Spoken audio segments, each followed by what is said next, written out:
Good morning, good afternoon, good evening, wherever you may be, where in the world. Um, Welcome to Basic Books. This is my channel. My name is Alistair. Um, so today I thought I'd give my thoughts on this book, The Long Earth by Terry Pratchett and Stephen Baxter. Now I'm a big Terry Pratchett fan. I've read all of the Discworld novels. The last one I put off for years because it was the last one that he wrote. Um, but I picked up the whole of the Long Earth series recently. I remember I read this when it first came out some years ago. I managed to get hold of a copy.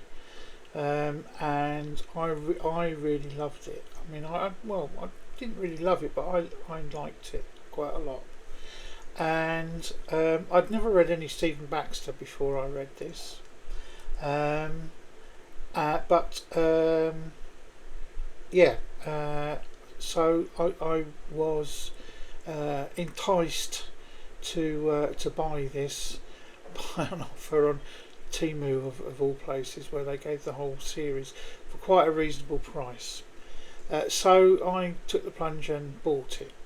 I have not been disappointed. I really like this book. It's a very out there concept, and I think that a lot of this, I mean, there's certainly a lot of Pratchett ideas in this. However, I think after reading a couple of Stephen Baxter books now, I can say that there's quite a lot of Stephen Baxter in this one as well. As I say, this came out in 2000 and when did it first come out? I can't remember. It was 2012. Yeah, 2012, which was getting towards the time when Sir Terry had been diagnosed with dementia. So, I mean, it's a 5 book series, 5 book series, sorry, yeah, which starts with this one and then goes on to The Long War, The Long Mars, The Long Utopia, and then The Long Cosmos. So, yeah, I've got them sitting on my desk here, so that's why. Yeah, so I really like this. I mean, the story basically is this: is mankind in our past now, but in the future, but it was contemporary at the time. Have discovered how, or a certain person has discovered how to step, as they call it, and it's using a device that is powered by a potato, which is very Terry Pratchett, I think. And it's a step. It's called a stepper, as are the people that do it. And what it does is it sends people out into the long Earth. So these are the alternative Earths that exist, one after the other, and everything that entails for society and for the human race. It starts very nicely with a First World War incident, which is quite touching and a very good way to open the book. And then it introduces us to the main character, who is Joshua Valiente, who is he's an orphan, who was born on a step world. So I won't give too much away because I highly recommend that you see this. But as an adult, which would be in our future now, he is recruited by Lobsang, who is maybe an artificial intelligence, maybe the reincarnation of a Tibetan motorcycle mechanic, but who has been reincarnated into an artificial intelligence matrix, and they together they go out to explore the long Earth. They go for millions and millions and millions of Earths, and it tells. There are little vignette stories of new societies that have been set up by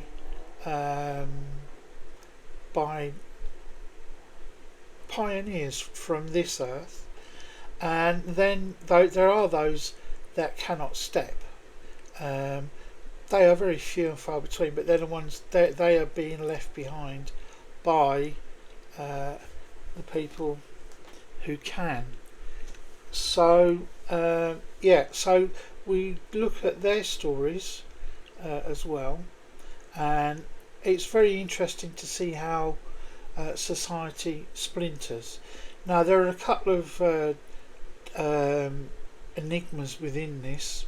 One of those being the trolls, who are natural steppers, and they are not. They're the ones that adopted the First World War soldier at the beginning of the book, and their role within the Long Earth starts to become apparent throughout this book. I read this really quickly. I mean, I read this in about 4 days, which is really, really quickly for me. And I kind of set everything else aside to read it, as I'm doing with a book I'm reading at the moment. But this one, I couldn't put it out. I can't wait to start reading the next ones. But I'm going to space them out. If not, then I'll just get tired of them, and then I'll spend a long time not reading them. I know me, so I know what they can do. But I highly recommend this. It's very entertaining. It's also entertaining trying to work out which is Pratchett and which is Baxter. If you've not read any Terry Pratchett, but you're into science fiction, then read this, and you may go and read some Terry Pratchett. I kept hoping, and maybe the hope is not dead, but I kept hoping that at some point Lobsang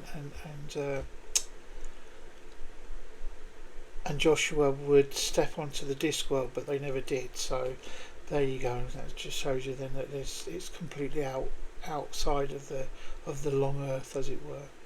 But I highly recommend this book. This is a 5-star rating. It's very entertaining. It's engrossing. There are some very nice little stories, human interest stories as you go along, which always keeps you going.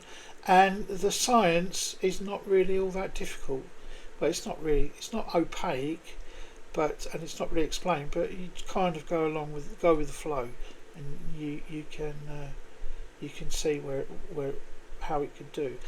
I mean, if you know anything about the M theory and multiple Earths, or the multiverse theory, where we could be separated from approximate next universe by a thin micro atoms of distance, then you'll find this interesting. I certainly did. I certainly do enjoy that theory, and I always have done. So there you go. So that's it. That's my overview and thoughts on The Long Earth by Terry Pratchett and Stephen Baxter. Please, thank you for listening, and I hope you have some good reading fun. Please like and subscribe, and also keep up with whenever I up more frequent than I have done. Okay, so that's it for me today. Hope to see you all again soon.